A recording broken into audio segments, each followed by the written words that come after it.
eleştiren 1923 sonrası hayatımız nedeniyle pek çok kutuplaşmalar yaşadık. Yani o çoğulcu yapı çünkü baskıyla ancak tekçi yapı oluyor.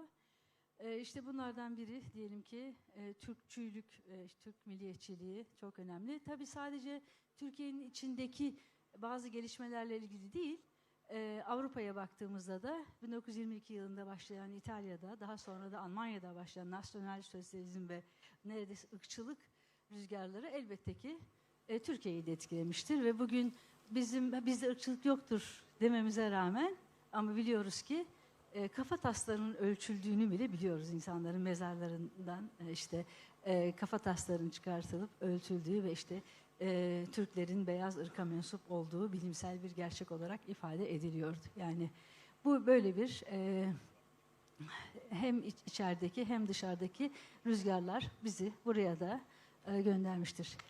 Sadece Türklerle Kürtler şeyi değil. En önemlisi de belki bakın ilk meclisin ürünü olan Milli Marş'ın şairi Mehmet Akif Ersoy kısa bir süre sonra sürgünde yaşayacağı Mısır'a gitmiştir. Ama aynı dönemde Nazım Hikmet de sürgüne gidememiştir o dönemde ama 50'ye kadar hapiste geçirmiştir ömrünü. Yani bu baskıcı yapı, bu tekçi yapı aslında pek çok bugün baktığımızda birbiriyle zıt görüşte olduğu düşünülen grupları aynı şekilde, aynı olumsuzlukta etkilemiştir. Yani Nazım Hikmet nasıl hapsetmişse Mehmet Akif de sürgünde geçirmiştir hayatını. Ölümüne çok yakın bir zamanda Türkiye'ye gelmiştir ve vefat etmiştir. Ve devasa bir kutuplaşma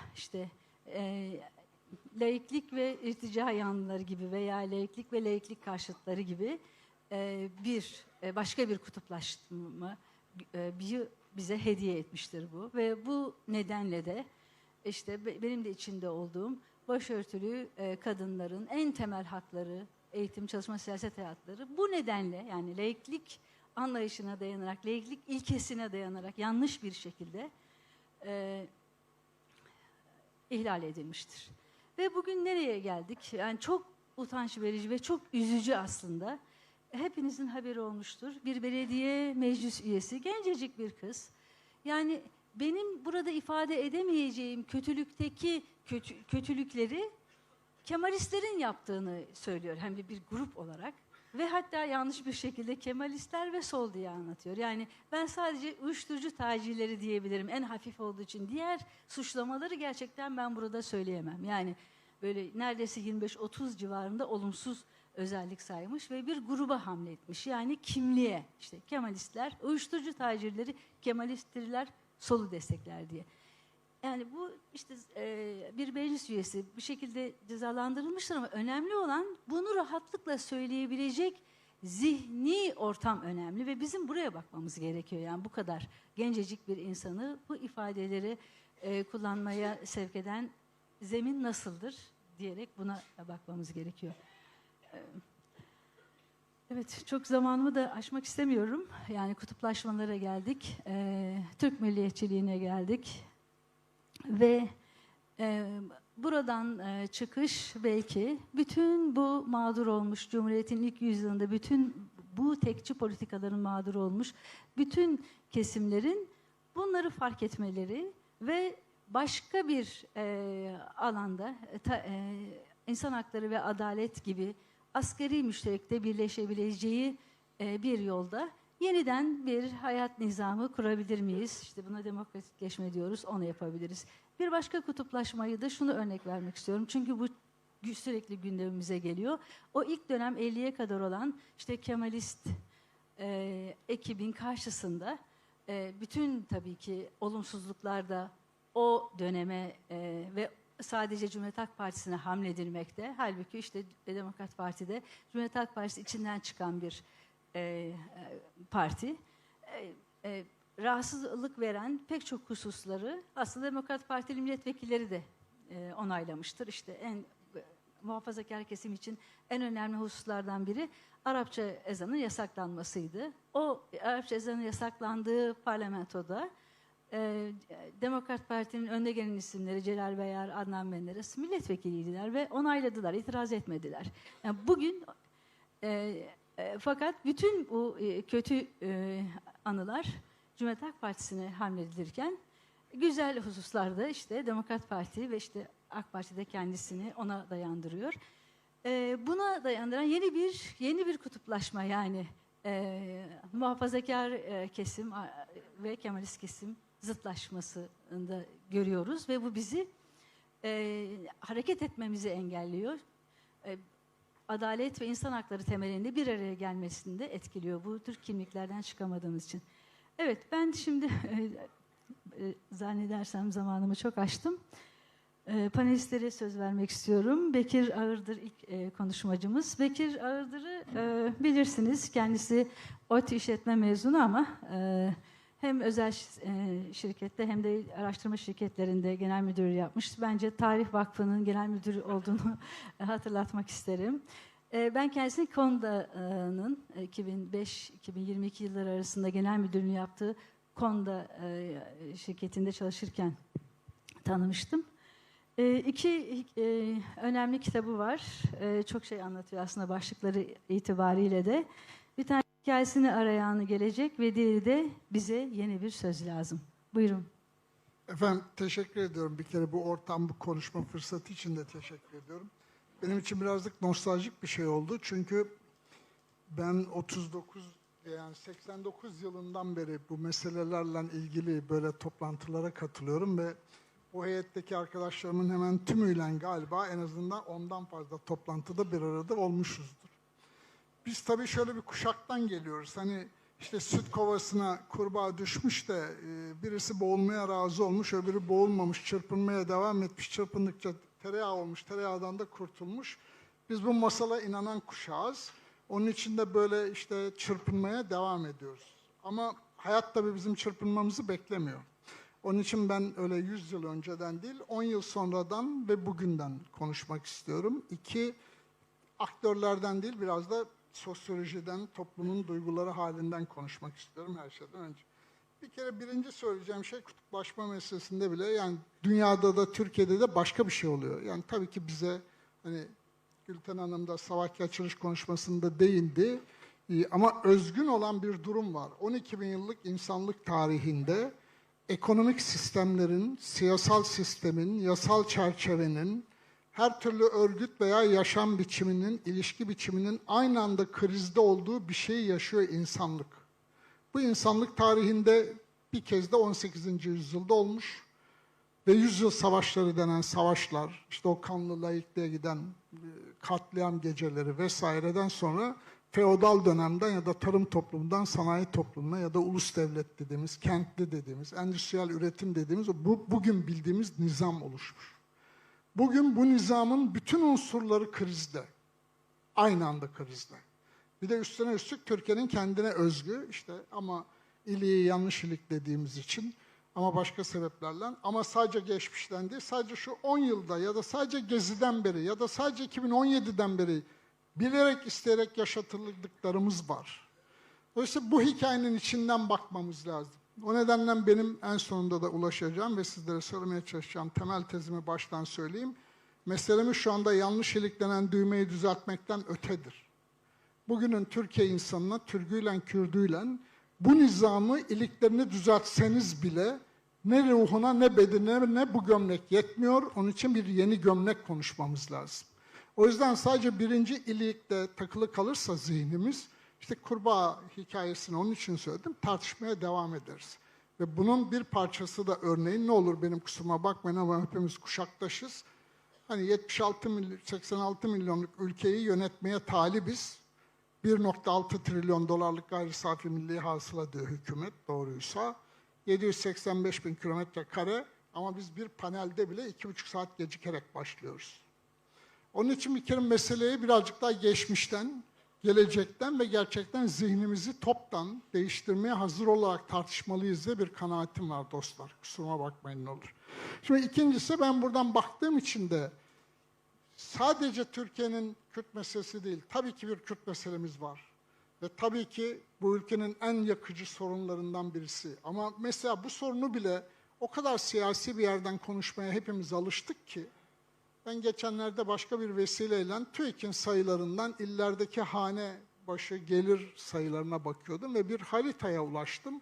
O haritaya baktığınız zaman ülkenin hani o TÜİK'in 26 alt bölge sınıflaması var biliyorsunuz. O 26 alt bölgenin 6 bölgesi Afrika'nın Botswana ülkesinin ortalama kişi başı gelirinin gerisinde. Üstelik de son 15 yıldır daha da geriye gitmiş. Şimdi mesela bunu konuşmuyoruz. Yani o kadar siyasetin şehvetiyle meşgulüz ki mesela bu yoksulluk sanki Kürtlerin derdi değilmiş gibi davranıyoruz falan. Ya da ihmal ediyoruz ya da unutuyoruz demeye çalıştığım şey o. O yüzden bu yeni hayatın içinde daha kapsamlı bir bakışa ihtiyacımız var diye düşünüyorum. Birincisi söyleyeceğim şu. İki, bütün bu dünyadaki ve Türkiye'deki krize rağmen bir şey değişiyor bu ülkede. Yani ben yine kişisel hikayemden 1989'dan bu tarafa alayım. Bir kere bugün 89'da konuşmaya başladığımız CHP'nin içinde işte Kürt siyasi temsilcileri olsun olmasın tartışmalarından, hiç beklenmedik biçimde o CHP'nin yerel seçimlerdeki başarılarından ve yeni şehirle, yeni büyük şehirle, yeni kentlilikle muhatap olunduğu dönemlerden bu tarafa geldik baktığımızda bir gerçek var ıskaladığımız. Türkiye kentleşme sürecini tamamladı, gecikmiş de olsa tamamladı. Yani öyle feodal hikayeler, ağalar, şıhlar falan kitaplarda var, romanlarda var. Buna Kürtler de dahil. Dolayısıyla bugün Diyarbakır'ın ofis kentiyle Bağcılar'daki ya da Denizli'deki apartman tarlalarının içindeki ekonomik hayat, aile biçimleri, ilişki biçimleri, davranış biçimleri, çocuklarımızı eğitme biçimlerimiz giderek benzeşiyor bir yandan. Ve de üstelik kimliksizleşiyor. Çünkü o apartman tarlalarının bize biçtiği, hepimize biçtiği hayat Türküyle, Kürdüyle böyle bir standartizasyon. Zaten kriz de oradan çıkıp geliyor. Ama Türkiye bir yandan da kentleşti. Kentleştiği oranda başka bir problem var. Bugünkü bizim araştırmalarımızda gördüğümüz. Asimetrik bir kum saatine döndü Türkiye toplumu diyorum ben. Yani hani genellikle teoride de böyle toplum dediğimiz zaman bir piramit tanımlanır. İşte en altta yoksullar var, yukarıya doğru zenginlere gidilir. Efendim işte dünyanın %1'i dünya gayri safi milli hasılasının şu kadarına sahip falan. Şimdi bugün Türkiye'deki hikaye bundan birazcık daha tuhaf. Tuhaf olan şu, bizim araştırmalarımızda gördüğümüz 80'i bir tarafta, 20'si bir tarafta bir asimetrik kum saati var elimizde. Üstelik de bu kum saati devrik, yani sınıfsal geçiş yok. Yani artık bu topraklarda ve bu ülkede benim gibi birisinin toprak damlı evden çıkıp ODTÜ'yü kazanma ihtimali, sonra gelip burada huzurunuzda konuşma fırsatı yakalama ihtimali de yok. İki ayrı dünya konuşuyoruz. Ve bizim o iki ayrı dünya algımız hep şimdiye kadar hep Kürt meselesine mesela hapsolunca örneğin sadece Türkler Kürtlermiş gibi anlıyoruz. Halbuki Türkiye'de değişen şeylerden birisi, evet çok ciddi bir kültürel kimlikler arası kutuplaşma yaşadık, yaşıyoruz da hala ama 2017'de değişen yönetim sistemi, 2018'den beri yaşanan ekonomik kriz nedeniyle yeniden sınıfsal olanın hararetinin yükseldiği de bir dönem yaşıyoruz. Dolayısıyla eminim bu salondakilerin %90'ının o sınıfsal heyecanı daha yüksek. Ama biz hala kimliklerin kutuplaşmaları üzerinden bir siyaset örmeye veya gelecek veya geçmiş tartışmaya devam ettiğimiz için belki toplumsallaşmakta eksik kalıyoruz. Söyleyebileceğim şeylerden birisi o. Çünkü Türkiye toplumunda da gerçekten şu anda hani yine devletin verilerinden sayılar eğridir doğrudur ayrı bahis. 1,6 trilyon dedikleri gayri safi milli hasıladan baktığımızda ilk %20 yani 17 milyon insan ortalama kişi başı geliri 48 bin dolar. En alttaki %20 ki bunların 15 puanı neredeyse Kürt ortalama 3 bin dolar. Şimdi dolayısıyla 17 milyonun 48 bin dolarlık harcamasına bakarak ya ülkede bir şey oluyor sanıyor birileri. Ama bu taraftaki 70 milyonun yoksulluğu ya da aşağıdaki 16-17 milyonun açlık sınırının altındaki hayatı kimsenin umurunda değil ve konuşulmuyor. Siyasetin şehveti ve başka tartışmalar gündemimizi zapt ediyor. Onun için yeniden sınıfsal olanı kavramak ve yeniden sınıfsal olanı yeni bir siyaset örmekte önemli bir parametre olduğunu dikkatinizi çekmeye çalışıyorum gelecek konuşuyorsak. Bir başka şey var tabii ki, eğer bu benim asimetrik kum saati okumam doğruysa orta sınıf yok. Halbuki sanayi toplumunun temel teorisi orta sınıf güçlendikçe demokrasi talebi yükselecek vesaire vesaire. Halbuki böyle bir yoksulluğun içinde demokrasi talebi falan güçlenmiyor. İnsanlar survive güdüsüyle davranmaya başlıyor. Bir. İki, işte medya üzerinden, sosyal medya üzerinden, devletin anlatıları üzerinden, mahkemeler, yargıçlar eliyle, siyasetçiler, gazeteciler eliyle yeni bir lümpenleşme, yeni bir milliyetçilik, ister teknomilliyetçilik deyin, ister neomilliyetçilik deyin, nereden dersek diyelim adını, yeni bir milliyetçilik örülüyor. Dolayısıyla karşımızda ahlakçı ve güvenlikçi yeni metropollülüğe dayanan, teknolojiye dayanan başka bir milliyetçilik oluşuyor. Ve biz hala 39 yıldır, 40 yıldır aynı kavramlarla, aynı meseleleri ve aynı heyetlerle konuşmaya devam ettiğimiz için de o geleceğin içinde aktif rolü ele geçiremiyoruz bir türlü. Çünkü oradan hafıza ve kutuplaşma meselesine geleyim. Çünkü aynı şeyleri yaşadığımız halde ayrı hafızalarımız var. Acıları yarıştırmaya kalkıyoruz. Bizim kayyumlarımıza tepki vermediniz, sizin kayyumlarımıza da susalım. Sizin acılarınız bizimkilerden baskın mı değil mi? Acıları yarıştırarak geleceği kuramayacağımızı ıskalıyoruz.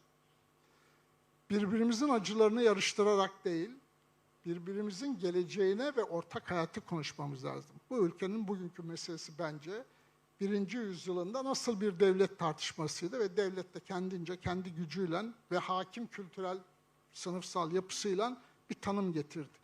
Bugün Cumhuriyeti demokratikleştirmeyi konuşuyorsak meselemiz sadece dönüştürmek değil. Yeni bir hayatı ama ortak hayatı, ortak kadere inancı inşa nasıl edeceğimiz. Türküyle, Kürdüyle herkesin onurlu yaşamını, barınma hakkından kimliğine, diline, eğitim hakkına, sosyal güvenlik hakkına dahil herkesin onurlu hakkını nasıl savunacağımız, nasıl bir siyaset üreteceğimize bağlı hikaye. Bugün karşımızdaki iktidar ve dünyanın gidişatı burada bütün bu değişimler yokmuş gibi, bütün bu sosyolojik, teknolojik, gezegenin, işte bakın iklim değişikliği değil mi? Dün 35 dereceydi, bugün 20 derece. Şimdi bütün bu hikayeler sanki bizim hayatımızı ilgilendirmiyor gibi konuşmak yerine bütün bu büyük devinimin içinde biz yeni bir Türkiye'yi, yeni bir siyaseti, yeni bir geleceği nasıl kurabileceğimize bakmamız lazım. Bunun önümüzde bir fırsat olduğunu sanıyorum. Ben kendi hesabıma umutluyum çünkü hani bütün umutsuzluğumuzun içinde. Neden? Çünkü sınıfsal olana döndüğü zaman, yani pandemiden beri giderek artan biçimde o kültürel kimlikler arası kutuplaşma, sınıfsal kutuplaşmaya döndüğü zaman bir ortak hikayenin alanı, ortak siyasetin alanı açılıyor. Önümüzde böyle bir fırsat olabilir ama önce bizim bunu inşa etmemiz lazım.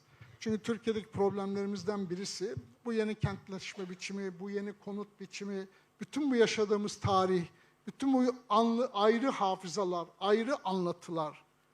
Daha başka bir mesela somut örnek biraz önce sohbet ederken söylüyordum. Sadece son 20 yıldaki, hani bugün sadece hani mahkeme salonlarında biçimlenmeye çalışılan bir siyaset konuşuyoruz ya, 20 yılda bu ülkenin yaşadığı önemli davalara baktığınız zaman bir grup davalar var. İşte Kobane, Selahattin Demirtaş falan da dahil Kürt siyasetini biçimlemeye çalışan davalar. Bir grup davalar var. Osman Kavala, Büyükada davası, sivil topluma açılan davalar, sivil toplumu kriminalize eden, nitekim bugün artık öyle sivil toplumun dinamizminden, enerjisinden konuşamıyoruz neredeyse değil mi? Başka bir grup davalar var. Hrant Dink cinayetinden, Tahir Elçi cinayetinden, Kartalkaya yangınından, Ahmet Bingözi cinayetinden, Soma'dan, Çorlu tren kazasından toplumsal adalet duygusunu bile isteye yok eden, adalet talebini yok eden davalar silsilesi. Dolayısıyla bugün siyaset dediğim şey sadece böyle salonlarda, meydanlarda ve mecliste değil, mahkeme salonlarında. Ve eğer biz bu ülkenin geleceğine, ortak hayata, onurlu hayata söz sahibi olmak istiyorsak ve bunun siyasetini örmek istiyorsak, bir, yenilenmemiz lazım. İki, yenilenirken, çoğalırken organize etme, işleri, meseleleri tartışma, kavrama usullerimizi de daha enerjik hale gelmemiz lazım. Üç, geçmişin acılarına saplanarak değil, acılarımızı yarıştırarak da değil, geleceğin hepimizin ortak kadere inancını nasıl inşa edeceğimizi düşünerek konuşmamız ve düşünmemiz lazım derim ve teşekkür ederim efendim. Sağ olun.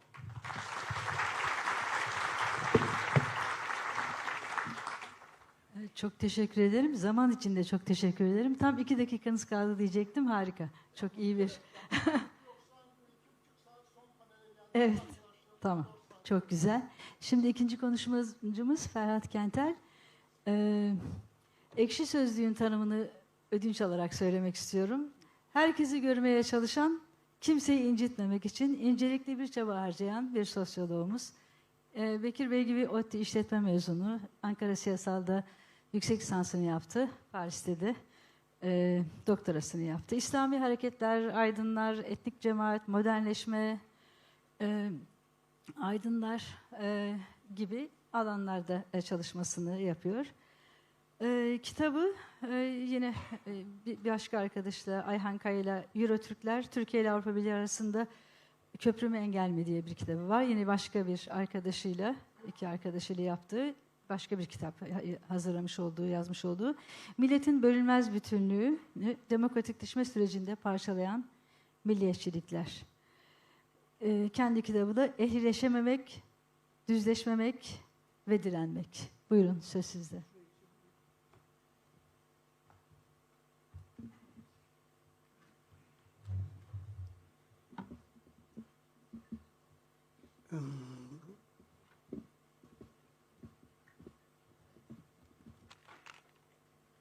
Neyse böyle duyuyorsunuzdur herhalde. Beceremedim, kusura bakmayın.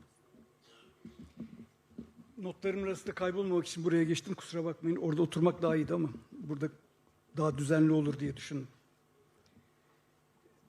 Şimdi öncelikle bu tür toplantıların ve özellikle bunun çok kıymetli olduğunu düşünüyorum. Bunun bizzat bir özgürlük mücadelesi olduğunu ama özgürlüğün kendisi olduğunu düşünüyorum şu yaptığımız işin. O yüzden çok mutluyum sizle birlikte olmaktan. Şimdi şöyle bir çerçevem var. 100 yıl, 2. yüzyıl diyoruz ama ben biraz daha eskiye de gitmek istiyorum. Çünkü şu anda yaşadığımız 2. yüzyıl, 1. yüzyıldan, o 1. yüzyılda daha öncesinden çok bağımsız değil. Çok uzatmayacağım, milattan öncelere falan gitmeyeceğim ama hafızamız bizim bugüne gelen hafızamız, bu devlet toplum ilişkileri nereden geldiğine dair 1-2 tane tartışma zemini açmaya çalışıyorum ve burada bütün bu coğrafyada yaşayan insanların duygusal sermayesi, o duygusal hafızası, o duygusal birikim nasıl oluştu da kutuplaştık ya da milliyetçilik nasıl böyle işe yarıyor gibi bir takım sorulara cevap vermeye çalışacağım. Ama buradaki en önemli duygusal hafızanın, duygusal sermayesinin en önemli unsurlar olarak da aşağılama ve aşağılanma ilişkisinin çok güçlü olduğunu düşünüyorum. Otorite tarafından, kibirli aktörler tarafından, üst sınıflar tarafından, hakim bir takım kültürel kimlikler tarafından nasıl bir aşağılanma olduğunu, bunun bireyler üzerinde nasıl etkiler yarattığını, toplumsal gruplar üzerinde nasıl etkiler yaptığını ve bunun sonucunda tekrar devlet tarafından nasıl üretildiğine dair bir şey olacak, bir sunuş olacak. Bunun için öncelikle şu biraz bir geçmiş derken, bu Anadolu topraklarını çok bayağı bir zamandır düşünüyorum. Yani bu önüme haritaları koyuyorum. İşte Sevr Anlaşması'nın olduğu haritaya gelinceye kadar işte milattan önce başlıyor. İşte Hititler, Bizans, Osmanlı, beylikler, aradaki Selçuklu falan. Birbirini boğazlayan kardeşler, işte beylikler, işte istilalar. Bir Türk beyliği geliyor burayı istila ediyor. Başka bir Türk beyliği başka bir yere gidiyor falan. Yani sürekli bir değiş tokuş var. Hani çok hoşumuza gidiyor ya, burası Anadolu coğrafyası, kadim topraklar, medeniyetlerin kavşağı falan. Aslında çok öyle değil galiba. Evet, öyle bir şey var tabii. Her gelen bir şey bırakıyor da herkesin bıraktığı başka bir travma var galiba bir yandan da. Dolayısıyla bu uzun dönem, bu geçmiş, beraberinde işte göçler, soykırımlar, işte ne bileyim şeyleri düşünün. 1864 Çerkes soykırımı, milyonlarca Çerkes Anadolu topraklarına geliyor. Bu gelince kurtulduk olmuyor. Bir travma devam ediyor. 1915'te Ermeniler soykırımı, oraya gidiyorlar. Kala kala işte Pakrat'ın dediği gibi 50.000 tane Ermeni kalıyor ama gitmiş olmanın da getirdiği bir travma var. Bu toprakta sadece Ermeniler yaşamıyor. Ermenilerin bırakmış olduğu yokluğun da bir travması var anlamında söylüyorum. Dolayısıyla bu mübadele adı altında değiş tokuş dediğiniz aslında topraklarından, yerlerinden edilmiş insanların hikayesi de bunun içinde. Şimdi bu biraz uzun vadeli. Uzun vadeli derken bu geçmişten gelen bir şey var. Bu bitmedi. O tarihte kaldı diye bitmedi. Şimdi ikinci bir aşama demeyeyim. İkinci bir bakma yeri. Sevr Anlaşması bence çok önemli bir şey. Sevr Anlaşması ve arkasından Kurtuluş Savaşı diye adlandırılan şey aslında biraz kurucu travma olarak işe yarıyor. Çok oldukça dinsel bir kurucu bir travma olarak işe yarıyor diye düşünüyorum. Yani işte her Türk çocuğunun, her Türkiye'de yaşayan çocuğun öğrendiği bir hikayedir bu. Nedir? İşte istila edildik, düşmanlar geldi, sonra biz düşmanlardan kurtulduk. Bu aslında tam cennet cehennem hikayesidir. Aslında çok dini bir söylemdir. Bir tür böyle biz onları anlattıkça, işte bunun etrafında marşları, türküleri falan anlattıkça bir tür böyle katarsis gibi hem ağlayarak hem arkasından mutlu olarak yaptığımız bir şey. Dolayısıyla bu Sevr Anlaşması'nın nasıl işte Holocaust bir Yahudi kimliğinin kurulmasında çok önemli bir şeydir. Sevr Anlaşması da biraz böyle ortalama Türk kimliğini, Türk milliyetçiliğinin kurucu bir unsuru olduğunu düşünüyorum. Ama işte arkasından gelen o cennetin inşası, Kurtuluş Savaşı dediğimiz olayda hiç de öyle işte Pakrat Estukyan biraz gene o da girdi ona. Adına biz kurtuluş diyoruz ama gerçekten ne oldu o sırada? Ethem Bey mesela nasıl Çerkes Ethem oldu. Değil mi? O Ethem Bey'di. Kuvayi Milliye ile savaşırken ilk işte Batı Anadolu'da Yunan işgaline karşı mücadele ederken bu insan nasıl oldu da Çerkes Ethem diye anılmaya başlandı mesela. Kim haindi, kim vatanseverdi? Çerkes Ethem Osmanlı birlikleriyle Düzce'de savaşırken mesela kimlerdi hain? Ankara mıydı, İstanbul muydu? Tabii biz sonradan kurucu bir tarih okuduğumuz için tabii ki orası değişiyor. Dolayısıyla ihanet, sadakat söylemi galiba bu dönemin en önemli kurucu kelimelerinden oldu. Bu önemli dönem arkasından biraz modern ulus devletin inşası boyunca giden hikayelere baktığımız zaman da bu aslında çok ulus devletlerin galiba hepsinin genel mantığı. Bir tür asimilasyon. Yani işte o topraklarda yaşayan farklı bir takım kültürel, dinsel, dilsel bir takım kimlikleri mümkün olduğu kadar asimile etmek, gerekirse biat ettirmek, yok etmek. İşte gene örnek verildiği gibi babam Kürt'te ama ben Türk'üm ya da işte babam Çerkes'te ama ben Türk'üm dedirten bütün o yukarıdan aşağı vatandaş inşa etme veya temizleme, düzenleme, düzleştirme olan hikaye. Varlık vergisi, 6-7 olayları, bütün o pogromlar, işte Nazi etkisindeki tek parti döneminde bütün o yapılanlar, o milliyetçiliğin kurduğu bütün her şey. Yani işte değişiyor. Hep milliyetçilik var ama hep o milliyetçilik zamanın tırnak içinde ihtiyaçlarını, her zamankinden daha fazla birlik ve beraberliğe ihtiyaç duyduğumuz bu dönem diye başlayan milliyetçiliklerin hepsini yaptığı kendine özgü bir takım uygulamalar var. İşte Kernevren mesela Türk-İslam sentezini herhalde en çok dile getirmiş Atatürkçülerimizden biridir değil mi? Özellikle Türk coğrafyasında işte biliyoruz o helikopterlerden atılan bildirilerde Kur'an'dan ayetler eşliğinde ey millet teslim olun diyen bir şeydi. Dolayısıyla bütün o darbeler yani 27 Mayıs, 12 Mart, 12 Eylül burada 12 Eylül ile Burhan Sönmez'in bir röportajından küçük bir alıntı koyacağım. Fiilen işkenceden geçen 1 milyon gencin çığlıkları toplumun ruhuna sinmiş diyor. Şimdi bu 1 milyon gencin, işkenceye uğramış gençlerin toplumun ruhuna sinmiş olan çığlıkları dediğim zaman bunu sırf gençler meselesiyle düşünmeyin. Bütün o az önce anlattığım bütün o sinmiş çığlıkları da düşünebilirsiniz. 15-16 Haziran bastırılan 15-16 Haziranları, işte kanlı pazarları, bütün o süreçleri aklımıza getirebilir. 28 Şubat adına başarısız darbe girişimi denen 15 Temmuz'da dahil olmak üzere idamları, işkenceleriyle bütün o 90'lar Kürt coğrafyasında kayıpları, işkenceleri aslında Cumhuriyet'in kuruluşu bir türlü bitmiyor. İhanet ve sadakat meselesi. Şimdi bu üçlü diyeceğim. Yani çok eski zaman ve işte daha Sevr'le birlikte olan, daha sonrası Türkiye Cumhuriyeti'nin o ulus devletin bitmeyen inşası sonucunda bir tür biz aslında bunu şöyle kabul edebiliriz herhalde. Yani ya çok kutuplaşıyoruz, çok kötü falan işte ama çok masumuz aslında bir yandan. Sanki bu topraklarda başka bir şey olması mümkün değil. Dolayısıyla ben biraz kendimize de anlayışla bakmamız gerektiğini düşünüyorum. Kendimize biraz tırnak içinde acıyalım ve kendimizi iyileştirmeye çalışalım.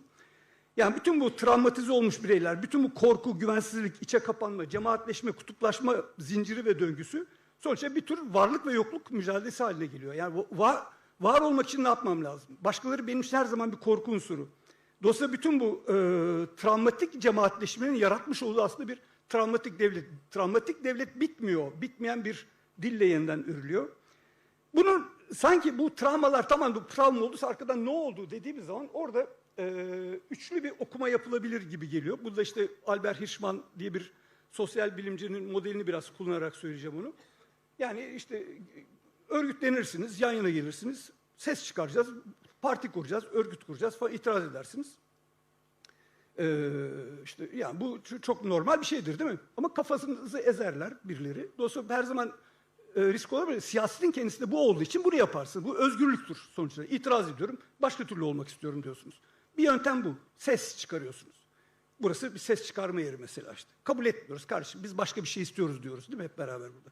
Bir tanesi terke zorlanmak, terk etmek. Yani o kadar zayıf hissediyorsunuz ki kendinizi ya yer altına iniyorsunuz. İşte Said Nursi falan gibi bütün İslami terminoloji hikayede bayağı vardır bunlar. İllegal olursunuz. İşte dağa çıkarsınız. Yani bu oyunu burada oynatmıyorlar bana. O zaman ben de kendim başka bir oyun kurmaya çalışıyorum diyebilirsiniz. Üçüncüsü sadakat aslında. Yani bu rejime sadakat, uyum gösterirsiniz.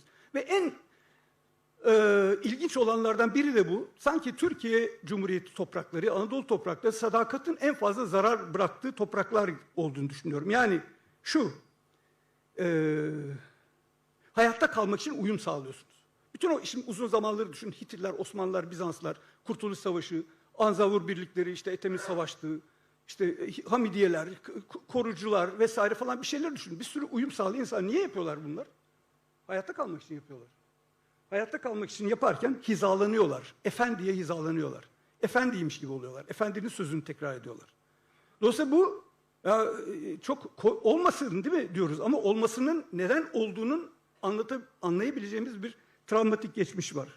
Dolayısıyla işte yani nasıl diyeyim, efendinin yanında tavır tutmanın kendisi acıklı ama bir yandan da çok gerçek bir olay. Dolayısıyla öfkeyi içinde tutuyoruz ama oradan bir olay sonra başlıyor. Peki ben efendiye uyum sağlarken arkasından ne kalıyor bende? Benden çocuğuma, çocuğumdan çocuğuna ne geçiyor? İnanılmaz bir aşağılanma, hınç ve öfke birikiyor aslında. Tam da bu belki tırnak içinde çok güçlü alternatif yaratmak, tırnak içinde devrimci öfke, bilmem başka bir öfke, İslamcı öfke, aklınıza gelebilecek her türlü öfkenin kaynaklandığı yerlerden belki birisi de burası. Yani tam da bu öfkeyle ne oluyor mesela? İşte hemen örnek çok benim aklıma takılan bir örnektir. Gerekti artık zamanı geldi de doktor bile dövebiliyoruz diyen bir takım insanlar çıkıyor buradan. Yani siz saklanıyorsunuz, kravatınızı takıyorsunuz, bir şey yapıyorsunuz işte. Mış gibi konuşuyorsunuz, mış gibi davranıyorsunuz. Sonuç olarak hikayenin burada sürekli insanları, başka insanları adapte eden, uyum sağlayan bir devrim karşı devrim, darbe karşı darbe gibi ikilem içinde çıkamayan bir şey hale. Devleti ele geçirmek en önemli şey oluyor mesela. Yani bir gün ben gücü sağlarsam, devleti ele geçirirsem yapacağımı yapacağım. Yani Fethullahçılar ve AKP arasındaki hikayede galiba bayağı bunun bütün örneklerini görmek mümkün. Bir döngü anlamında. Şimdi burada dolayısıyla çok uzatmayayım lafı ama bunun bu devamlılık olarak toplum ve devlet arasındaki bu ilişkinin, bu devamlılığın korkudan beslenen ve korkuyu besleyen bir milliyetçilik tam da burada çıkıyor karşımıza. Ne oluyor? İşte masum, korkak, travmatik bireyler ve toplum ve o travmatik insanların devletinden bahsediyoruz. Yani bütün o devlet kademesine geçmiş olan şimdiki bakanlar, bürokratlar, eski İslamcı entelektüeller falan bütün o insanlara baktığınız zaman onlar tam da devlet olmuş insanlar. Yani bunlar devletin insanları bunlar. Çok öyle uzakta bir soyut bir varlık değil o devlet. Tabii ki soyut olan, çok daha görece özerk olan, işte bütün o Marksist terminolojide çok güzel şeyleri bulabildiğimiz, analizini yapabildiğiniz bir devlet. Bir yandan da somut sizin benim gibi bir takım insanlar gidiyorlar o devlet oluyor, devleti taşıyorlar. Devleti taşıyan o insanların tam da bu hikayeden geldiklerini görmek mümkün. Dolayısıyla milliyetçilik ne oluyor? Milliyetçilik vallahi işte Atatürk, Mustafa Kemal zamanı, İttihat Terakki zamanı, Mustafa Kemal zamanı, İnönü zamanında, Menderes zamanında, işte Demirel zamanında, Kenan Evren zamanında fark etmiyor. Hep milliyetçilik sürekli olarak tam da galiba bütün bu bir tür bir nebula gibi insanlara bir tür kimlik veren, kelime veren ama o kelimenin içini bizzat insanların doldurduğu bir milliyetçilik haline geliyor. Ben korkumla milliyetçiliğin içine giriyorum. Korktuğum için milliyetçi oluyorum. Çerkez, Laz, Boşnak, gerekirse Kürt vesaire.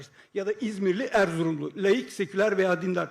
Fark etmiyor. Bütün bu insanlar aslında tam da korkularıyla birlikte o milliyetçiliğin içinde bir tür yuva kurmaya çalışıyorlar. Yani güven duyulacak ve dokunulmayacak, bana zarar gelmeyecek bir dilin içinde kendi varlığını sürdürmeye çalışıyorum.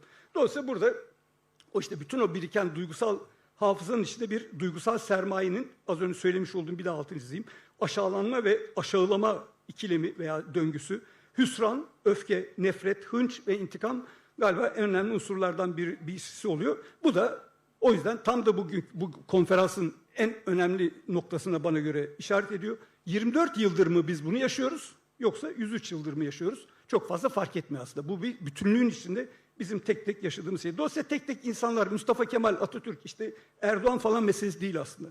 Onların da dahil olduğu, onları da oluşturan, yeniden üretilen bir korkak ve kibirli bir atmosferi, korkan ve kibir üreten bir atmosferi düşünmek lazım. Yani böyle bir durum olduğu için zaten biz kendimizi mesela sınıf olarak anlatamadığımız, konuşamadığımız için, tam da cemaatlerle konuştuğumuz için sınıf denen meseleyi de göz ardı ediyoruz. Az önce Bekir'in söylemiş olduğu gibi. Sürem nasıl? Of, tamam peki. Neyse, şöyle bir şey. O zaman bu içinde yaşadığımız yüzyılın bir kısır döngü olarak otoriter bir yüzyıl olduğunu ve azınlık olmaktan korkan, imtiyazlarını kaybetmekten korkan bir cemaatin hikayesi olarak düşünmek lazım. Ve tekrar sürekli başa dönen, tekrar aşağılayan, aşağılandıkça bir gün aşağılamayı uman, sınıfı unutan ve kültürel kapanmalarla yaşayan ve bütün o yaşamış olduğu yıpranmış, ezilmiş gururlarını tamir etmek isteyen insanların toplumu burası aslında. Yani aşağılananlar grubuna girmeyi kabul edip doktor bile dövebilmek için bir süreç. Dolayısıyla buradan iki tane sonuç çıkaracağım. Bir tanesi, bir takım kavramları belki artık çok net bir şekilde yan yana koymak lazım. Eşitlik ve farklılık. Önce eşitlik, sonra farklılık falan. Eşitlik ve farklılık aynı anda. Cumhuriyet ve demokrasi. İşte Kürt sorunu ve barış, demokrasi ve barış, bütün bu birbirinden ayrı, önce bu sonra bu denen, benden önce de bir sürü arkadaş söyledi bunu. Dolayısıyla bu kimlik sorununu belki aşabilmenin önemli yollarından biri bu kavramsal şeyi düşünmek, kavramsal düzlemi düşünmek. Bu sadece bir yandan şunu da ekleyip aslında genelleştirebiliriz de herhalde. Bu sadece Türkiye özgü bir şey de değil. Çok Türkiye, Anadolu'ya özgü bir şey anlatmaya çalıştım ama bütün dünyada popülizm, faşizm bir takım uygulamaların hepsi 3 aşağı 5 yukarı bir yerden besleniyor. Dolayısıyla bu modern ulus devletin yaratmış olduğu hüsran duygusundan çıkmaya çalışırken ne yapıyoruz, neye başvuruyoruz? Hangi popülizme, faşizme vesaire bir takım kimlik kapanmalarına mı takılıp kalacağız, yoksa başka bir şeyi anlatmaya çalışacağız mı? Dolayısıyla bu birinci sonucum bu. İkinci sonucum da şu, çok daha belki mikro düzeyde, çok daha sosyolojinin dünyasına belki daha fazla girilebilecek bir alan. İşte çok hoş laflarımız var, diyalog işte falan. Yani evet, böyle bir şey. Diyalojik hatta belki. Yani muhabbet, karşıdakini anlamak. Hani birimizin acısını duyalım diyor ya işte Bekir. Onu duymak için benim birisiyle yan yana gelmem lazım. Ötekisini anlamak. Birimizin doktoru olmak, Hrant'ın dediği lafı habire kulaklarında çınlayıp duruyor. Yani ben işte bütün bu travmalardan sonra tek hasta olan ben değilim ki. Benim gibi dünya kadar hasta insan var. Yani Cumhuriyet'in kuruluşundan beri değil, Cumhuriyet'in kuruluşundan önceden beri gelen, zaten nesilden nesile aktarılan, bütün o duygusal hafızalarda birikmiş olan bir duygusal sermaye var. Bu duygusal sermayeleri belki iç içe geçirmek. Demokrasi sadece dolayısıyla böyle bir siyasal düzey, işte yukarıda birileri, aktörler anlaşacak falan değil. Bir tür gündelik hayatta, yatay hayatlarda bir yeniden konuşabileceğimiz bir alan olarak düşünebiliriz bunu. Yani şu, biraz benim sunuşumun başlığındaki olay burası aslında. Kibrin dilinden çıkmak aslında. Artık o tevazu dilini bütün gerçi örgütlenmelerimizi her yere getirmek lazım galiba. Yani kadınlar mesela bunu çok iyi beceriyorlar artık işte. Yani artık erkek dilini bırak derken biz de ulus devletin dilini bırakmak zorundayız. Başka çaremiz yok galiba. Dolayısıyla aynı 3 aşağı 5 yukarı aynı zeminlere basıyor ayağımız. Burada birbirimizi anlayabiliriz, dolayısıyla o potansiyel var. Anlayabilirsek o zaman anlaşabiliriz de. Yani çünkü ortak alanlar çok daha güçlü. Dolayısıyla aşağılanıyorsak o zaman birbirimizin aşağılanmasını birlikte kurtarmaya çalışalım, birlikte aşmaya çalışalım. Dolayısıyla diyorum ki demokrasi bir yandan tabii ki yukarıda kurumlarla falan ilgili bir şey ama bir yandan da çok gündelik hayatta bizim kendi hikayelerimizle bağlantılı olduğunu düşünüyorum. Teşekkür ederim.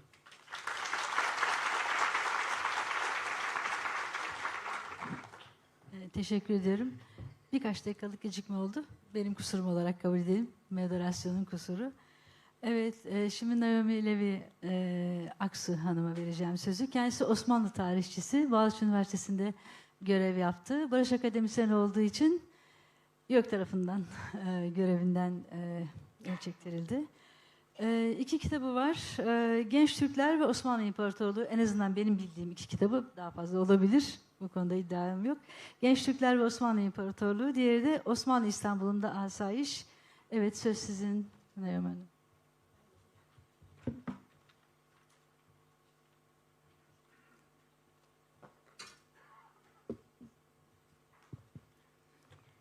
Merhaba, öncelikle çok teşekkür ederim bu davet için ve bu önemli etkinliğin bir parçası olmak benim için bir onurdu. Sadece küçük bir ekleme yapacağım. Şu anda Hafıza Merkezi'nde çalışıyorum, onu da eklemiş olayım. Benim sunumda aslında bu sabahtan beri konuşulan tarih, hafıza üzerine olacak yine de bir farklı bir katkı getirmeye çalışacağım. Aslında hem demokratikleşme için hem barış için neden bu iki alana ihtiyacımız var ve daha doğrusu nasıl alanlara ihtiyacımız var diye tartışmaya çalışacağız. Tarihten bahsedeceğim, evet benim önceki disiplinimdi. Fransızların çok sevdikleri bir ifade var aslında ulus devletlerin tarihleri tarif etmek için. Milli romanlardan bahsediyorlar. Aslında 19. yüzyılda çok kullanılan bir ifadeydi ve öncelikle olumlu şekilde kullanılan bir şey. Yani her ulus devletin bir milli romana ihtiyacı var ve ne kadar bu milli roman iyi temellendirirse hem bu ulus devleti bu kadar güçlü hem kendi toplum içinde hem de başka devletler açısından ama tabii ki bu 20. yüzyılın ikinci yarısında bu milli romanlar parçalanmış, eleştirilmiş ve farklı eleştirel bakışlar çoğaldı. Hem akademide hem eğitimde hem toplumlarda. Burada da aslında yani bu milletçiliğin eleştirisinin yapıldığı, ezilenlere, direnenlere daha fazla açılan yeni anlatılar, daha fazla alan açıldı, yeni anlatılar kuruldu. Ve burada önemli olan gerçekten yani tarihi bir araç olarak düşünmekle değil ya da bir rejimi, bir ulus devletini güçlendirecek bir alan olarak düşünmekle değil. Hem geçmişini anlamak ama aynı zamanda tabii nasıl bir toplum hayal ediyoruz, nasıl bir siyasi sistemi hayal ediyoruz, ne tür değerler üzerine kurmak istediğimizi tartışmak için çok önemli eleştiriler ve yeni yaklaşımlar. Şimdi Türkiye'de genel olarak bu noktaya gelmiş değiliz. Yani o milli roman hala çok güçlü, hala çok devletçi, milletçi, militarist, ataerkil perspektif hakim. Hem akademide hem eğitim sisteminde ve bu milli roman gerçekten bir edebiyata hakaret olmasın ama çok fazla eksikleri var. Yani eksik özneler var. Azınlıklar, kadınlar, işçi sınıfları, eksik olgular var, katliam ve zor olarak adlandırdığımız konular. Eksik bağlamlar da var, yani Türkiye bir ada olmuş gibi ya da dünya veya bölgenin dinamiklerinden bağımsız olarak geliştiği gibi ve genel olarak bir çok tek taraflı bir anlatıdan bahsediyoruz. Bunları hepimiz biliyoruz ama aslında buna karşı ya da başka anlatılar, başka bir alan nasıl kurulabilir? Tabii ki eleştirel bilgi üretimine işaret etmemiz lazım, ısrar etmemiz lazım. Tüm engellere rağmen bugün Türkiye'de akademide ve eğitimde yani bu konuları çalışmaya devam etmek, eleştirel bakışları geliştirmeye devam etmek. Yani burada çok detaylara girmeyeceğim. Sadece bir örnek vermek istiyorum. Biliyorsunuz şu anda dünyada bir hareket var, Decolonize Curriculum. Müfredatı sömürgeci perspektiflerden arındırmak olarak çevirebileceğimiz bir hareket. Daha çok ABD'de, İngiltere'de ortaya çıkan ama şu anda birçok ülkede gelişen bir bakış. Tabii ki bunu söylerken Türkiye'de anlıyoruz daha çok. Yani Batı emperyalist devletlerin merkezci perspektifinden uzaklaşmak ki budur. Ama aynı zamanda birçok farklı bağlamlarda düşünebilecek bir bağlam ve yani Türkiye için bunu düşünsek ne olur acaba? Yani bu tabii ki öncelikle farklı gruplar, farklı öznelerin yaşadıkları şiddet biçimleri, eşitsizlik türleri anlatıya dahil etmek, bunlarla yüzleşmek ve bunun ötesinde aslında anlatı merkezinde bir devlet perspektifi değil, aslında daha çok toplum ve toplumun farklı birleşenlerin perspektifine katmak. İçinde tabii ki aynı zamanda toplumsal cinsiyet var, kadınlar da var. İkincisi dili geliştirmek. Yani şu anda kullanılan yine militarist, düşman söylemlerine karşı daha analitik, aynı zamanda daha barışçıl bir dil, ırkçılıktan, milletçilikten arındırılmış bir dilden bahsediyoruz. Üçüncüsü ve belki en önemlisi, yani bu hareket aslında belki şeyden başladı, yani öğrencilerden, eleştirel akademisyenlerden başladı ama eğitim ve akademiye sınırlı olmayan ve sınırlı kalmaması gereken bir hareket. Yine Türkiye düşünürken aslında bu tarih anlatımı, bu milli roman bugünkü siyasi ve toplumsal alanlara nasıl nüfuz ediyor ve nasıl bunu değiştirebiliriz soru sormak ve bu sadece devlet açısından değil, aslında hepimize düşen bir görev. Aslında bir örnek seçmiştim ama bu sabah çok fazla tartışıldı. Ben milli mücadele örneği seçilmişti çünkü yani gerçekten iyi bir örnek bence. Yani herkesin neredeyse soldan sağa sahiplendiği bir örnektir. İşte şey olarak da, Kurtuluş Savaşı olarak da, anti-emperyalist mücadele veya Müslüman kardeşlik veya Türk-Kürt kardeşlik örneği olarak. Yani bunu bugün Pakrat Bey söylediği için ben çok ayrıntılara girmeyeceğim ama gerçekten bu bakışı da eleştirmek, yani aynı zamanda bunun devamlılıklarıyla düşünmek, bunun hem bir soykırım hem etnik temizlik, iskan politikası üzerine oturan bir dönem. Pontus katliam veya soykırımını da tanık eden bir dönem. Dolayısıyla yani bunu da aslında her mesele veya her dönem için geçerli bir eleştirel bakış eksikliği var birçok yerde ve bazen farkında olmaksızın bunu bir daha düşünmek ve yani tekrar söylüyorum, yani burada sadece bir akademik tartışma değil, bir tarihçileri ilgilendiren bir tartışma değil, aynı zamanda bir siyasi ufku oluşturmak için çok gerekli bir eleştirel bakış diye düşünüyorum. Yani anayasa tartışıyoruz. Benim temennim ve bence hepimizin yani aslında ufkumuz olması gereken 1921 anayasası değil, gerçekten hak temelli, etnik veya dini aidiyet fark etmeksizin herkese eşit hakları garanti edecek bir anayasa. Yani ve bunu gerçekten 21. yüzyıla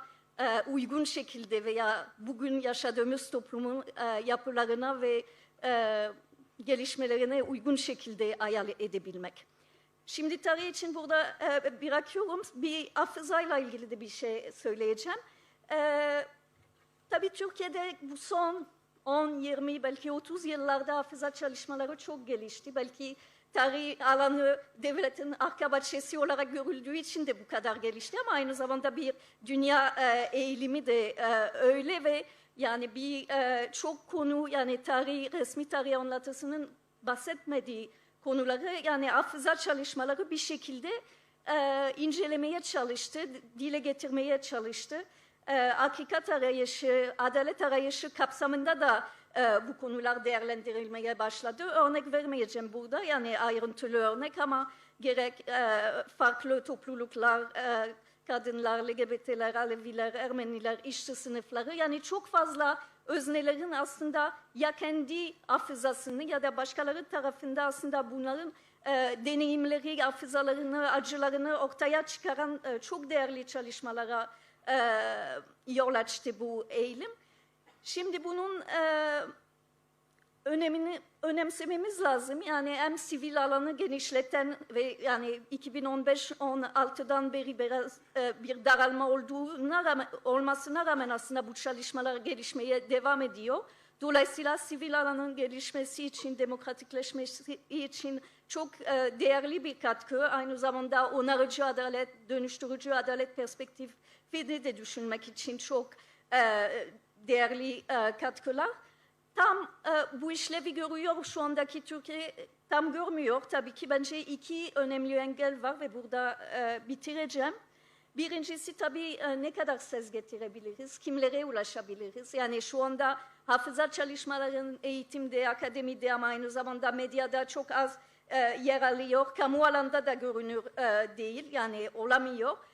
onun üzerine düşünmek lazım. Yani bu alanı nasıl genişletebilir? Bu açıdan bence Diyarbakır Belediyesi'nin hem 2000'li yıllarda hem şu anda yeniden inşa etmeye çalıştığı hafıza politikaları çok önemli. Yani kamu alanda, şehirlerde, farklı yerlerde anıtlar, anmalar ama bunun ötesinde de yani bilgi üretimi ve tartışmaların var olabilmesi çok önemli.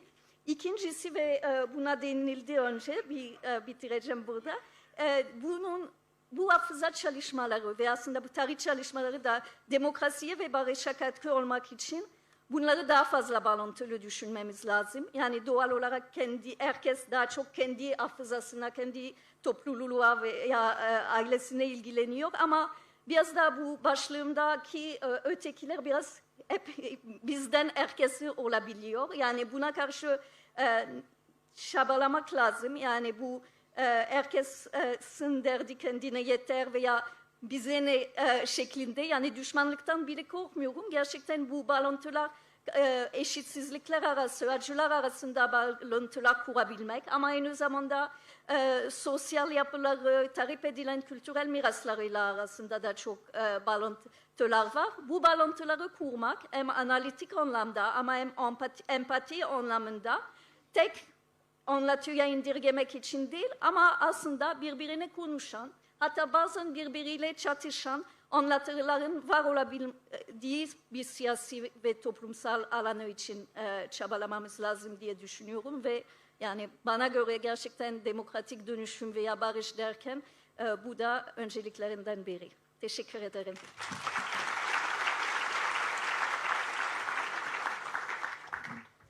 Çok teşekkür ederim. Zamanınızdan önce, 3-4 dakika önce bitirdiniz. Onun için de çok teşekkürler. Ha, yok daha ben istiyorsanız tamam. Peki. Yok. Peki oldu. Evet, şimdi son konuşmacımız Serhan Al. İzmir Ekonomi Üniversitesi'nde doçent olarak çalışıyor. Daha çok maalesef İngilizce eserleri var, kitapları, makaleler, o yüzden çok bahsedemeyeceğim, sıkıcı da olmamak için ama bir kitabınızdan bahsetmek istiyorum. Çalışma alanı milliyetçilik, Orta Doğu çalışmaları, Kürt politikaları. Kitabı İngilizce ama benim yaptığım Türkçe tercümeye göre Türkiye'de milliyetçilik örüntüleri ve devletin kurtarılması, bilmiyorum. Bence çok ilginç bir kitap. Buyurun Serhan Bey, söz sizde. Teşekkürler. Davet için de teşekkürler. Herkese merhaba bu arada. Ben de böyle önemli bir tartışma ortamında bulunduğum için memnuniyet duyuyorum. Bugünkü konuşmamda yani biraz bu asimilasyondan entegrasyona, bunun neden böyle olması gerektiğini ya da neden bu yöne doğru gidildiğinden bahsedeceğim. Yani sabahki oturumlarda çok tarihsel bağlama girildi. Belki onları hızlı geçerim. Ama sonda söyleyeceğimi başta söyleyeyim. Yani temel argüman, yani Türkiye Cumhuriyeti'nin 2. yüzyılına girerken asimilasyoncu milliyetçilikten çıkıp artık çoğulcu, çokluk içinde birlik modeline geçmesi gerekiyor ve bunu söylerken de yani bir hani normatif, etik bir tercih değil, bir zorunluluk, yani reel politikten bahsediyorum. Bugün zaten devletin bu son süreçteki yani bunu çerçevelemesine baktığınızda biraz reel politiğe, hem jeopolitik şartlara hem de dünyadaki gelişmelere de bir takım atıflar var. Ben genelde analizlerimi yaparken yani Türkiye içindeki tartışmalar değerli ama dünya nerede? Türkiye dünyanın içerisinde nerede? Dünyada nasıl değişimler, dönüşümler oluyor? Ve bu Türkiye'yi nasıl etkiliyor? Bunlara biraz önem veriyorum. Çok kısaca küresel bağlama bakarsak bugün dünyada müthiş bir otoriterleşme dalgası var. Popülist liderler, yani böyle klasik batılı demokrasileri, hani Amerika Birleşik Devletleri, İngiltere, Almanya, popülist liderler, popülist sağ partiler önce göçmenleri, azınlıkları hedef gösteriyorlar. Bunlar üzerinden bir kendi çoğunlukları içerisinde rıza üretmeye çalışıyorlar. Yani birincisi bu. Dünyada çok ciddi bir otoriterleşme, milliyetçi dalga var ve bu demokrasileri ciddi şekilde aşındırmış durumda. İkinci mesele de yani bugün jeopolitik şartları da düşündüğümüzde, İran Savaşı'nı düşündüğümüzde dünyada çok ciddi bir silahlanma trendi var. İşte Trump, ben NATO'nun artık işte finansını niye sağlayayım, bu Avrupalılar kalksınlar, işte GDP'lerinin %2'sini hani silahlarına yatırsınlar. Rusya'nın da Ukrayna'daki agresyonuyla birlikte Almanya askeri envanterine bakmaya başladı. Ya bizim kaç tane tankımız vardı gibi. Çin zaten çok ciddi bir bugün İran Savaşı'nı düşündüğünüzde Çin'in de önemli bir etkisi var orada. Özellikle bu istihbarati anlamında, teknolojik anlamda İran'a destek verdiği ya da İran rejimine destek verdiği aşikar. Yani çok ciddi bir silahlanma sürecinden geçiyoruz. Yani Birinci Dünya Savaşı'na, İkinci Dünya Savaşı'na baktığınızda işte atom bombası üretiliyor. Sonra bir bakıyorsunuz İkinci Dünya Savaşı'nda Japonya'da, Hiroşima'da bu atom bombası kullanılıyor. Yani bir savaş çağındayız. Ve bu çağda Türkiye'de bir silahsızlanma, çatışmayı sona erdirme girişimi bence müthiş bir şey. Ve çok önemli bir fırsat. Yani PKK'nın de sembolik olarak işte silahlarını yakması bence o da müthiş bir olay. Çünkü biraz bana sorarsanız bu otoriter, popülist, militarist çağda Türkiye eğer bu süreci nihayete erdirebilirse aslında dünyaya da çok iyi bir örnek olarak ortaya çıkabilir. Yani biraz bu iç cephe tartışmalarını belki bu minvalde okumak lazım. Hatta sadece iç cephe değil, dış cephe de öyle. İran var, Irak var, Suriye var. Trump'ın İran'daki Kürt liderleri direkt araması, Kürtlerin aslında Orta Doğu'da ne kadar önemli bir pozisyonda olduğunu, objeden yani işte asimilasyon politikalarından nasıl özneye dönüştüğünü bize önemli bir şekilde anlatıyor. Yani 100 yıl önce de Birinci Dünya Savaşı sonrasında Kürtler o jeopolitik tartışmalar içerisinde bir fırsat yakalamıştı kısmen. Bugün de barışa yönelik bence öyle bir fırsat var. Yani küresel anlamda böyle bir durumdayız. Onu açıklamaya çalışıyorum. Biraz da buradan asimilasyondan entegrasyona mantığını belki devletin, Kürt hareketinin de dahil anlamak için belki yardımcı olabilir. Dünya silahlanıyorken biz kısmen de olsa silahsızlanmayı, çatışmayı sona erdirmeyi düşünüyoruz. Bu bence çok önemli bir nokta.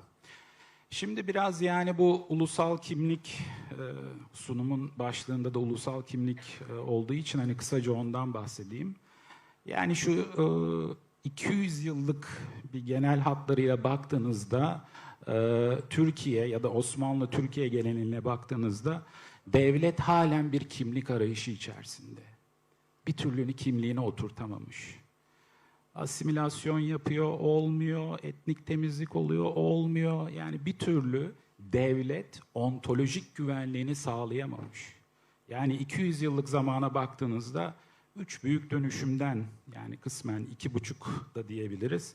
Yani bir Tanzimat döneminde Osmanlılık formülü ortaya atılıyor. Niye? O zaman işte Fransız devriminde millet kavramı, ulus kavramı, milliyetçilik hareketleri yükseliyor. Bunu engellemek için Tanzimat'la birlikte işte yeni anayasacılık, Osmanlılık, Osmanlı vatandaşlığı. Evet yani hani orada Türkçe yine temel bir yerde. Bu kötü sonuçlanıyor. Yani bir şekilde nihayete ermiyor. Zaten Birinci Dünya Savaşı arifesinde ya da Birinci Dünya Savaşı sürecinde hani Anadolu'da yaşanan şiddet, soykırım, etnik temizlik bunları biliyoruz. İkinci büyük dönüşüm Türklüğe geçiş. Tabii bu geçişler böyle çok rahat olmuyor. Yani sabahki işte 1920 ilk meclisteki tartışmalar ama bir şekilde Türklüğe geçiliyor. Şimdi burada Türklüğe geçişte işte asimilasyon politikası çok daha etkin hale geliyor. Şimdi Türklük konusunda da akademik literatüre baktığınızda işte Türklük sivik ya da sivil bir kimlik midir yoksa etnik bir kimlik midir? Bu klasik bir tartışmadır milliyetçilik literatüründe. Yani Rogers Brubaker örneğin yani Fransa ve Almanya çalışmasında Fransa'yı daha sivil bir hani millet ya da milliyetçilik çerçevesinde alıyor. Almanya'yı daha etnik bir çerçevede alıyor. Yani Türklük konusunda da işte bu hani Türklüğü anayasadan çıkaralım ya da olmasın dendiğinde ilk itiraz ya oradaki işte Türklük etnik kimlik değil. Hani işte anayasal kimlik. Yani kağıt üzerinde belki öyle ama pratiğe baktığınızda aslında çok ciddi bir asimilasyon üzerine inşa edilmiş, demografik mühendislik üzerine inşa edilmiş. Yani Cumhuriyete baktığınızda yani Türklüğün inşası tamamıyla göç hareketleri, hem iç göçler, zorunlu göçler, zorla göçler, hem de dışarıdan Anadolu'ya gelen göçler ve Anadolu'dan dışarıya yapılan göçler. Şimdi bu Türklüğe geçiş yani bir yere kadar geldi böyle 70'ler 80'ler tabii Kürt hareketinin de itirazıyla, insan hakları hareketlerinin itirazı, Alevi hareketlerinin itirazıyla bir nevi yapı sökümüne uğradı. Yani 1990'larda 2000'lerin başında nispeten daha işte Avrupa Birliği çapası vardı, bir demokratikleşme tartışmaları vardı. O zaman da hatırlarsınız Türklük, Türkiye'lilik tartışmaları vardı.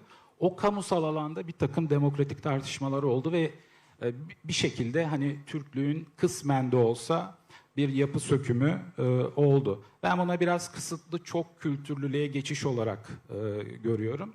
Ama sonra yani mevcut iktidarın hani giderek demokrasinin zayıflamasıyla birlikte bugün Jenny White mesela Müslüman milliyetçiliği diyor. Başkaları Türk İslam sentezi diyor. Neo-Osmanlıcı yaklaşım da diyenler var. Mesela bu çerçevede Kürtler kısmen bir böyle tarihsel anlatı içine hani alınıyor. İşte Türkler, Kürtler, Araplar bu ara çok kullanılıyor. Ama onun da kapsayıcılığı yani o kapsayıcı vatandaşlık onun sınırları çok ortada.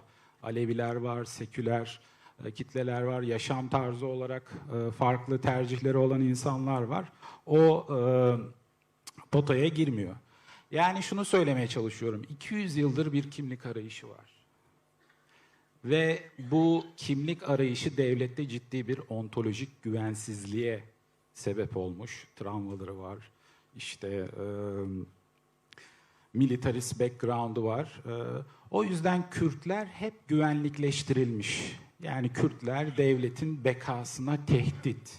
Yani bugün şimdi asimilasyondan entegrasyona geçiş derken oradaki entegrasyondan kastım ya da bu tartışmalara giren düşünürlerin kastı Kürtlüğü o güvenlikleştirme çerçevesinden çıkarıp Kürtlüğü normalleştirmek. Yani burada normalleştirmeyi de belki parantez içinde kullanabilirim. Yani şimdi ben mesela İzmir'de ben Kürdüm deyince sağlık olsun işte hepimiz Müslümanız gibi hani tepkileri almaktansa Kürtlüğün bu ülkenin eşit bir işte grubu, halkı olarak diğer halkların da öyle değil mi? Yani birine ben Kürdüm deyince o tepkiyi ben niye alayım İzmir'de? Hani entegrasyondan kastım bu. Kürtlüğü normalleştirmek ve o güvenlik çerçevesinden çıkarmak. Yani asimilasyon kavramını da tartışabiliriz. Onu da sunumuma eklemiştim aslında. Yani en basit tanımı işte milli sınırlar içinde kalan demografik ve kültürel yapının benzerleştirilmesi. Ama bizdeki benzerleştirilme yani herkesin işte Türk'e benzemesi. Aslında onu da söyleyecektim. Yani Türklük etnik mi, sivil mi? Aslında Türklüğün yani Cumhuriyet dönemindeki Türklüğün en önemli özelliği tekillik. Yani tekil bir kimlik. Ya Türksünüz ya hiç. Yani bu aslında kamusal alanı çok ciddi şekilde daraltıyor. O Türklük potasına girmeyenler yine dediğim gibi devletin gözünde güvenlikleştiriliyor. Ve bunun da zaten hani sonucu olarak 40 yıldır, 45 yıldır bir çatışma sürecinin içerisindeyiz. Ama ilginç olan şey, Rogers Brubaker da bunu diyor. Yani asimilasyon aslında ters tepiyor. Siz halkları asimile ettiğinizde o halkların grup kimliği daha da aslında görünür ve su yüzüne çıkıyor ve aslında siyasallaşıyor. Yani aslında ben Kürt hareketine, işte Kürt sorunu ya da Kürt hareketini diyeyim, Kemalizmin beklenmedik sonucu. Yani aslında Kemalizm hani toplumu modernleştirerek etnik kimlikleri belki eritmeyi düşünüyordu. Ama o asimilasyon politikası ters teperek ciddi bir politik hareket yarattı ve diğer halkların da hak hareketlerine sebebiyet verdi.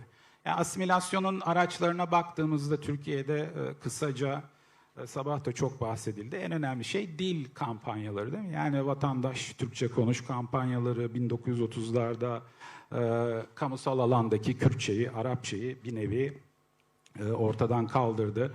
Demografik mühendislik, ondan bahsettim.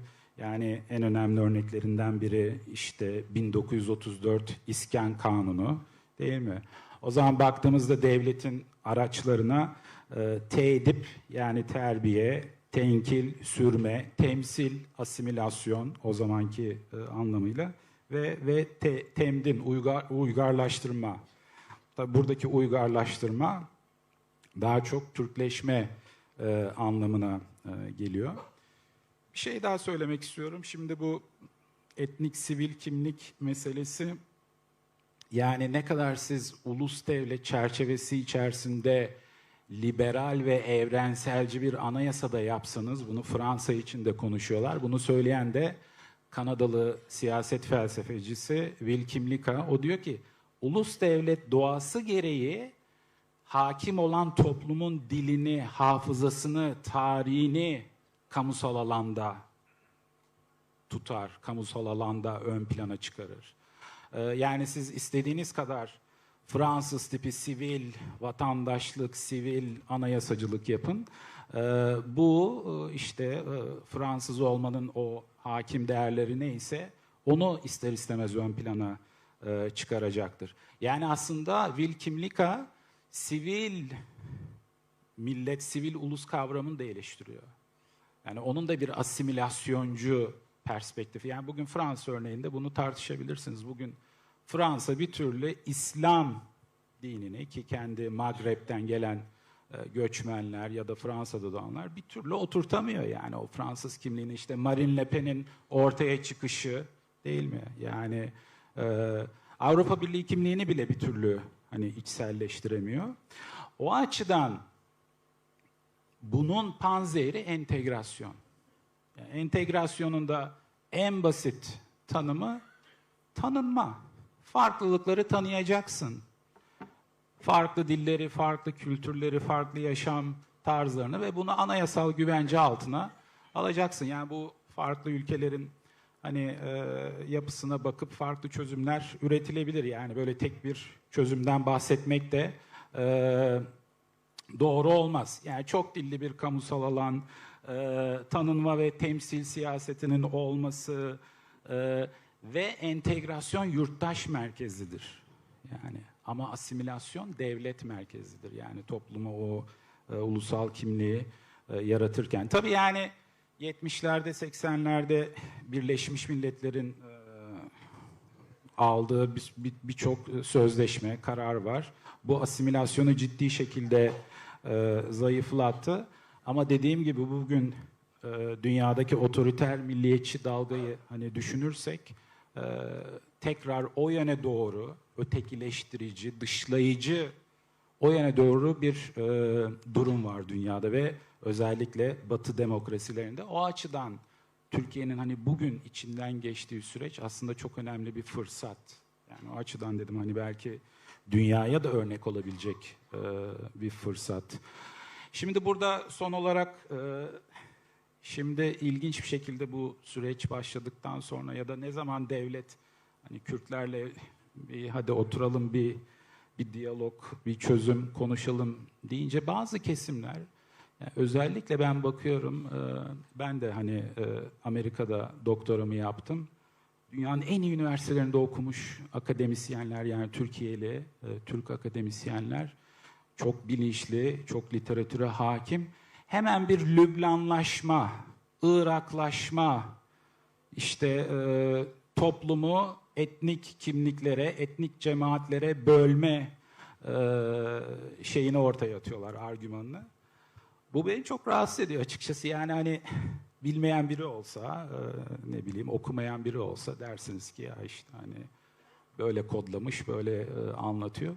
Fakat yani dünyanın en iyi üniversitelerinde demokrasiyi okumuş, insan haklarını okumuş, daha çok biraz da seküler camiadaki akademisyen arkadaşlar, yani son zamanlarda böyle medyada da görüyorum, Türkiye Lübnanlaşıyor.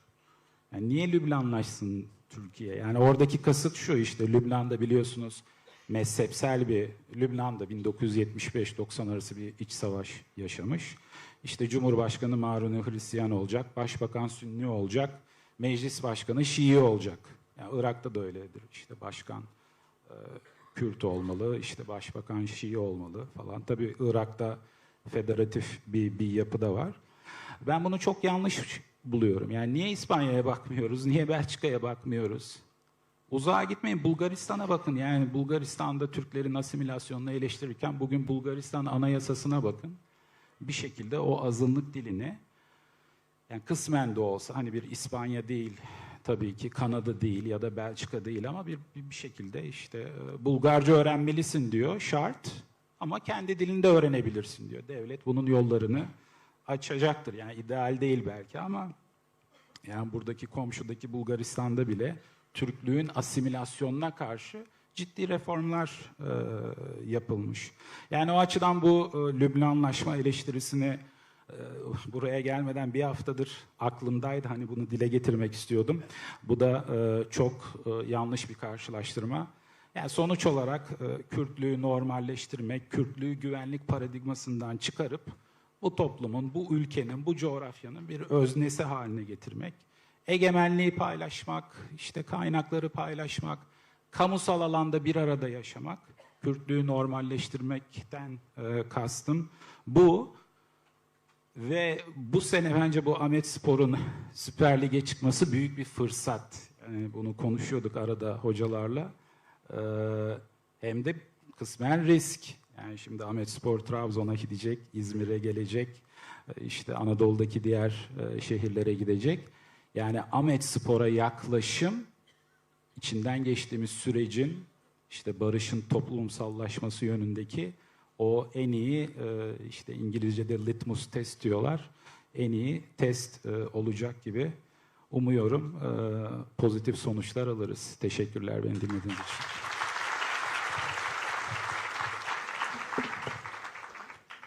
Çok teşekkür ederim. 5 dakikalık gecikmeyle yerine geldi ama daha önce bitiren arkadaşlarımız olduğu için çok fazla gecikmemiş olduk. Ben kendimden feragat ediyorum ama bir kelime anlatmak istiyorum. Acılarımızı yarıştırmayalım. Çok haklısınız. Aşağılanmayalım ve kimseyi aşağılamayalım. Evet, ve farklı ve çatışan diskurlar bir arada olsun ve asimilasyoncu milliyetçilikten vazgeçelim inşallah. Çok teşekkür ediyorum.